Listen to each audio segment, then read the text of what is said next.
O que você faria se a sua família se virasse contra você?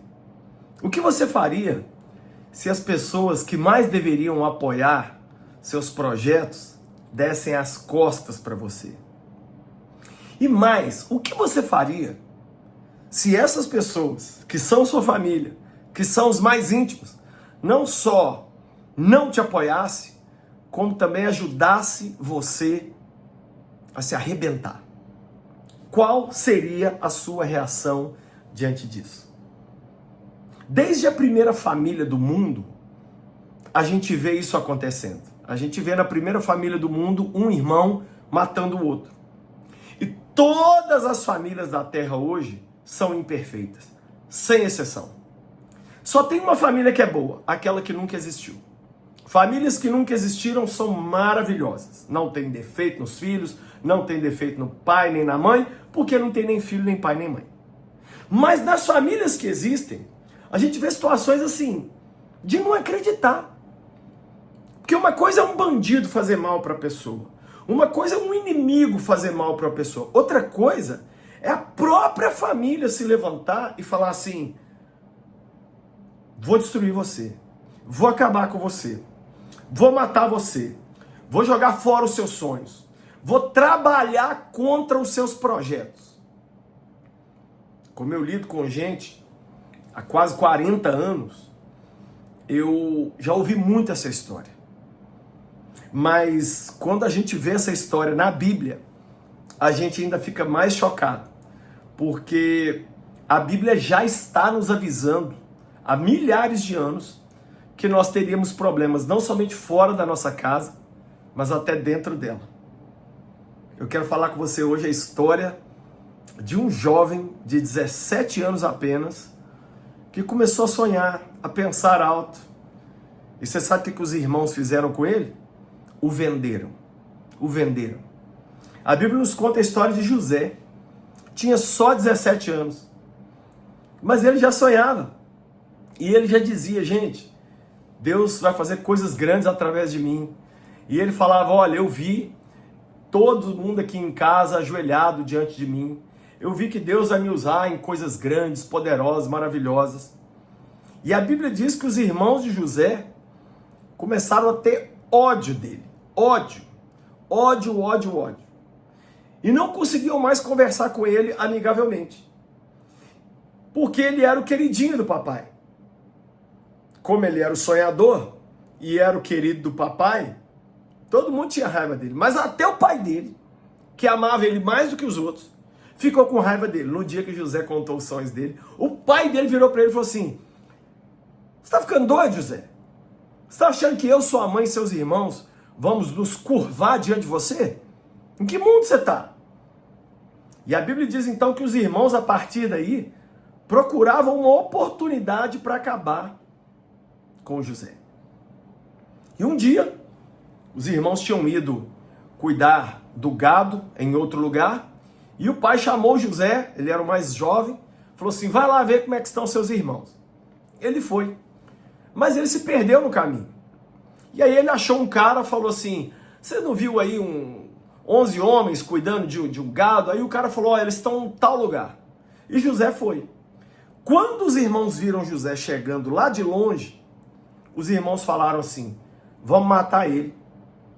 Vamos pegar a túnica que ele tem, a roupa dele, vamos molhar em sangue de animal, no sangue dele, e vamos mostrar para o nosso pai que um animal matou. Vamos fazer isso. Mas aí, o irmão mais velho falou: não, nós não vamos fazer isso não. Nós vamos colocar ele aqui num poço, e depois nós vamos ver o que nós vamos fazer com ele. E aí pegaram José. Imagina, você chegar perto. Imagina, gente, pessoas que saíram do mesmo ventre que você se levantar para destruir você. Tiraram a túnica colorida de José, jogaram ele num poço, e o irmão mais velho saiu. Nisso, veio passando uma caravana de homens que estavam se dirigindo para o Egito. O que eles fizeram? Venderam José para aquela caravana como escravo.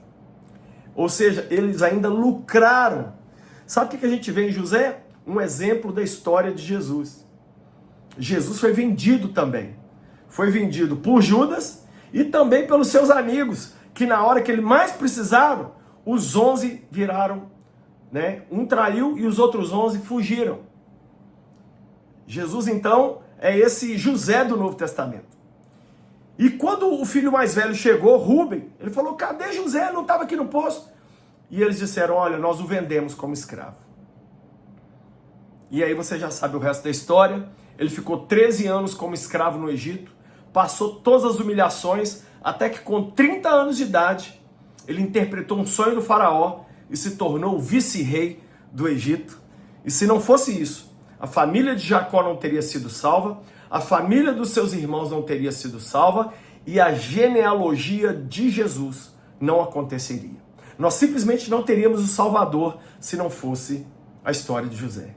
E lá na frente, em Gênesis, capítulo 50, verso 20, José diz assim para os seus irmãos, vocês pensaram o mal contra mim, mas Deus transformou esse mal em bênção para preservar toda a nossa vida. E José então estende o seu perdão àqueles que o fizeram mal. Ei, quem fez mal para você? Ei, quem amigo íntimo seu virou as costas para você? Quem da sua casa não te apoia e fala mal de você? Sabe o que Deus nos manda hoje, nesse dia? Perdoar. Perdoar. Deus nos manda seguir adiante, porque Ele tem algo muito fantástico e maravilhoso para a minha vida e para a sua vida. Faça como José. Libere perdão. Pai, eu abençoo cada vida. E eu peço ao Senhor que o Senhor nos ajude a vivermos hoje, não uma história de amargura e de vingança. Ah, eu vou me vingar dessas pessoas que fizeram isso. Eu vou prosperar e depois eu vou esfregar na cara delas. Não, não, não. Muda o nosso coração, Jesus. Ajuda-nos a termos um coração de José, que conseguiu entender o plano maior do Senhor.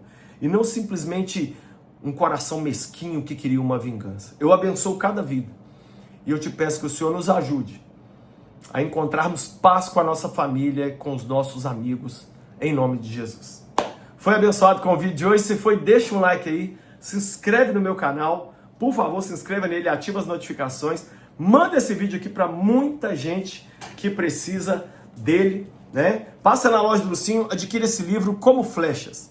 Esse livro fala sobre como criar filhos nos dias de hoje. Muito fantástico esse livro do pastor Luciano Subirá. E tem também essa Bíblia, a Bíblia para Minecrafters. Minecraft, você sabe, é o jogo. E essa Bíblia foi desenhada, feita em bloquinhos. Então, seus filhos, crianças, pré-adolescentes aí vão amar. Tem camisetas como essa, Jesus Loves You, na loja do Lucinho também. E pulseirinhas. Eu sou louco por Jesus, I am a Jesus Freak. E lá na loja do Lucinho, comprando acima de R$170, o frete é grátis para todo o Brasil. Por fim, quero convidar você a vir para Israel com a minha família nesse ano. Nós iremos em outubro para Dubai e Israel. Já temos quase um ônibus de gente fechado, mas ainda cabe você. Acesse agora o site viagemcomlucinho.com.br. Lá você vai ver o roteiro, o preço, a forma de pagamento, o parcelamento, que é de muitas vezes. Se inscreva e venha conosco fazer essa viagem maravilhosa. Deus te abençoe.